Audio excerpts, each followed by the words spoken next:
2025 ആഗോള സാമ്പത്തിക സാഹചര്യങ്ങളെക്കുറിച്ച് international monetary fund പുറത്തിറക്കിയ ഏറ്റവും പുതിയ കണക്കുകൾ ഇന്ത്യയെ സംബന്ധിച്ച് ഒരേ സമയം ആശങ്കയും പ്രതീക്ഷയും നൽകുന്നവയാണ്.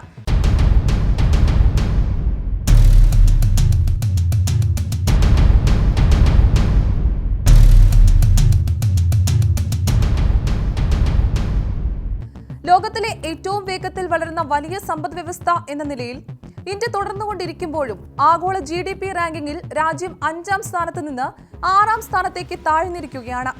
കഴിഞ്ഞ വർഷം വരെ ഇന്ത്യ ലോകത്തിലെ 5ാമത്തെ വലിയ സമ്പദ്വ്യവസ്ഥയായി കണക്കാക്കപ്പെട്ടിരുന്നു എങ്കിലും ഇപ്പോഴത്തെ കണക്കുകൾ പ്രകാരം ഇന്ത്യ വീണ്ടും യുണൈറ്റഡ് കിങ്ഡത്തിന്റെ പിന്നിലേക്ക് എത്തിയിരിക്കുകയാണ്. ഇന്ത്യയുടെ സമ്പദ്വ്യവസ്ഥ യഥാർത്ഥത്തിൽ ചുരുങ്ങിയതുകൊണ്ടല്ല ഈ മാറ്റം സംഭവിച്ചത്, മറിച്ച് രൂപയുടെ മൂല്യം അമേരിക്കൻ ഡോളറിനെതിരെ കുറഞ്ഞതാണ് പ്രധാന കാരണം. പരിശോധിക്കാം വിശദമായി. ഞാൻ ഗ്രീഷ്മ.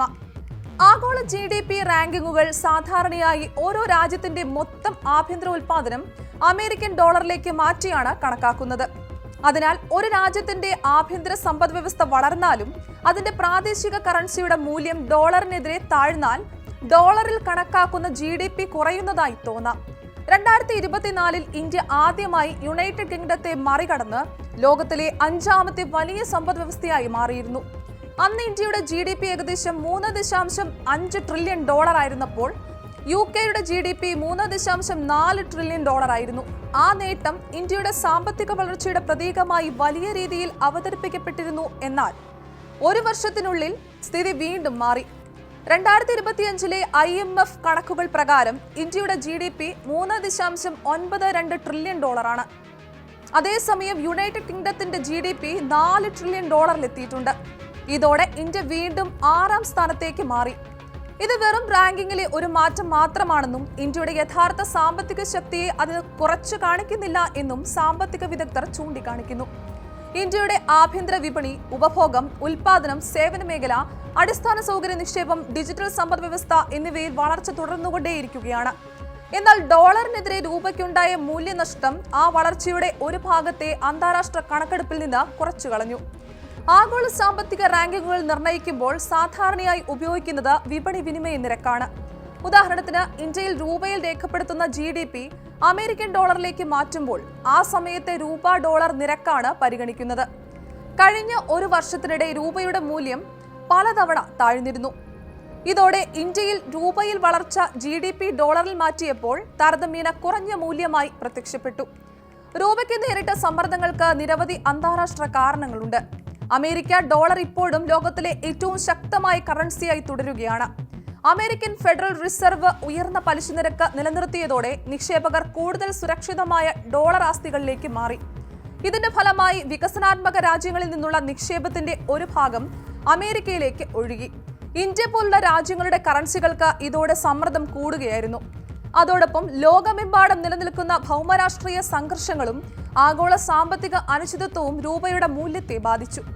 പശ്ചിമേഷ്യയിലെ സംഘർഷങ്ങൾ, എണ്ണവിലയിലെ മാറ്റങ്ങൾ, റഷ്യ-ഉക്രൈൻ യുദ്ധത്തിന്റെ പ്രതിഫലനം, ചൈനയും അമേരിക്കയും തമ്മിലുള്ള വ്യാപാര സാങ്കേതിക മത്സരം എന്നിവയെല്ലാം ലോക വിപണികളെ സ്വാധീനിച്ചു. ഇന്ത്യയുടെ എണ്ണ ഇറക്കുമതി ചെലവ് കൂടിയതും രൂപയ്ക്ക് അധിക സമ്മർദ്ദമായി. എങ്കിലും ഈ എല്ലാ വെല്ലുവിളികളുടെയും നടുവിലും ഇന്ത്യയുടെ സമ്പദ്വ്യവസ്ഥ ലോകത്ത് ഏറ്റവും വേഗത്തിൽ വളരുന്ന വലിയ സമ്പദ്വ്യവസ്ഥ ആയി തന്നെ തുടരുകയാണെന്നാണ് IMF വ്യക്തമാക്കുന്നത്. 2026-ലും 2027-ലും ഇന്ത്യയുടെ വാർഷിക GDP വളർച്ച 6.5% തുടരുമെന്നാണ് IMF-ന്റെ പ്രവചനം.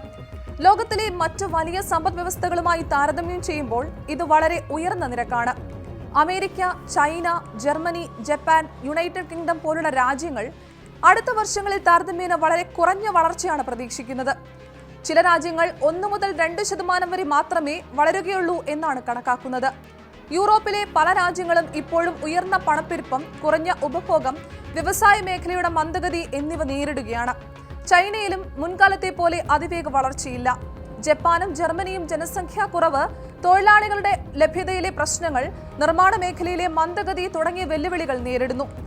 ഇത്തരം സാഹചര്യത്തിൽ ഇന്ത്യയുടെ വളർച്ചയെ ശക്തമാക്കുന്ന പ്രധാന ഘടകങ്ങൾ ആഭ്യന്തര ഉപഭോഗം, യുവജനസംഖ്യ, ഡിജിറ്റൽ ഇടപാടുകളുടെ വർധന, അടിസ്ഥാന സൗകര്യ പദ്ധതികൾ, നിർമ്മാണ മേഖലയിലേക്ക് കൂടുതൽ നിക്ഷേപം, സർക്കാർ ചെലവിടൽ എന്നിവയാണ്. ദേശീയപാതകൾ, റെയിൽവേ, വിമാനത്താവളങ്ങൾ, തുറമുഖങ്ങൾ, പുതിയ വ്യവസായ പാർക്കുകൾ എന്നിവയിൽ സർക്കാർ നടത്തുന്ന നിക്ഷേപം സമ്പദ്വ്യവസ്ഥയ്ക്ക് കരുത്തു പകരുന്നു. അതേസമയം ഇന്ത്യയെ ഭാവിയിൽ വീണ്ടും 5ാം സ്ഥാനത്തേക്ക് എത്തിക്കാനുള്ള സാധ്യതയും നിലനിൽക്കുന്നു. രൂപയുടെ മൂല്യം സ്ഥിരതയാർജിക്കുകയോ ഡോളറിനെതിരെ മെച്ചപ്പെടുകയോ ചെയ്താൽ ഇന്ത്യയുടെ GDP ഡോളർ കണക്കിൽ വീണ്ടും വേഗത്തിൽ ഉയരും.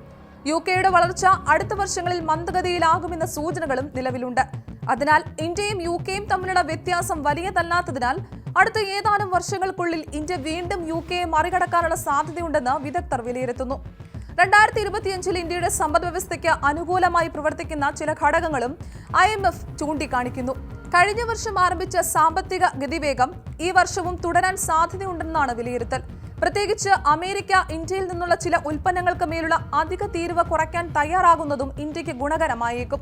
ഇത് കയറ്റുമതി വർദ്ധിപ്പിക്കുകയും നിർമ്മാണ മേഖലയെ ശക്തിപ്പെടുത്തുകയും ചെയ്യാം. ഇന്ത്യയുടെ IT സേവന മേഖല, ഫാർമസ്യൂട്ടിക്കൽസ്, ഓട്ടോമൊബൈൽ ഘടകങ്ങൾ, മൊബൈൽ ഫോൺ നിർമ്മാണം, പ്രതിരോധ ഉൽപാദനം, ഇലക്ട്രോണിക്സ്, പുനരുപയോഗ ഊർജ്ജ മേഖലകൾ എന്നിവയിൽ നിന്നുള്ള വരുമാനം കൂടി ഉയരാൻ സാധ്യതയുണ്ട്. നിരവധി ആഗോള കമ്പനികൾ അവരുടെ നിർമ്മാണ കേന്ദ്രങ്ങൾ ചൈനയിൽ നിന്ന് ഇന്ത്യയിലേക്ക് മാറ്റുന്ന പ്രവണതയും ഇന്ത്യക്ക് ഗുണകരമായി മാറുന്നു. ഇതിനൊപ്പം ഇന്ത്യയുടെ ജനസംഖ്യാ നേട്ടവും വലിയ സാമ്പത്തിക ശക്തിയായി കണക്കാക്കപ്പെടുന്നു. ലോകത്തിലെ ഏറ്റവും വലിയ യുവജനസംഖ്യ ഇന്ത്യക്കാണ്. തൊഴിലവസരങ്ങൾ, നൈപുണ്യ വികസനം, വിദ്യാഭ്യാസം, വ്യവസായ നിക്ഷേപം എന്നിവ ശരിയായ രീതിയിൽ മുന്നോട്ട് പോയാൽ ഈ ജനസംഖ്യ ഇന്ത്യയുടെ സമ്പദ് വ്യവസ്ഥയെ അടുത്ത ഒരു ദശാബ്ദത്തിനുള്ളിൽ ലോകത്തിലെ ഏറ്റവും വലിയ 3ാമത്തെ സമ്പദ് വ്യവസ്ഥകളിൽ ഒന്നാക്കി മാറ്റാൻ സഹായിക്കുമെന്ന് പല സാമ്പത്തിക പഠനങ്ങളും പറയുന്നു.